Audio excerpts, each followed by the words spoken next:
واصطنعتك لنفسي اذهب أنت وأخوك بآياتي ولا تنيا في ذكري اذهبا إلى فرعون إنه طغى فقولا له قولا لينا لعله يتذكر أو يخشى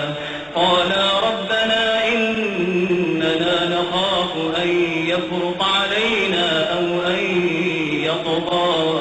قال لا تخافا إنني معكما أسمع وأرى فأتياه فقولا إنا رسولا ربك فأرسل معنا بني إسرائيل ولا تعذبهم قد جئناك بآية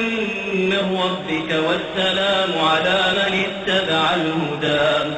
إنا قد أوحي إلينا أن العذاب على من كذب وتولى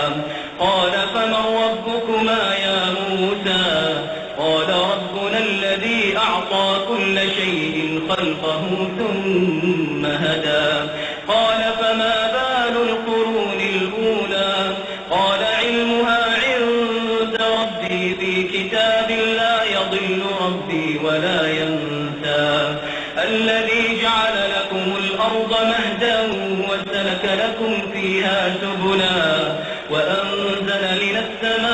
السماء ماء فأخرجنا به أزواجا من نبات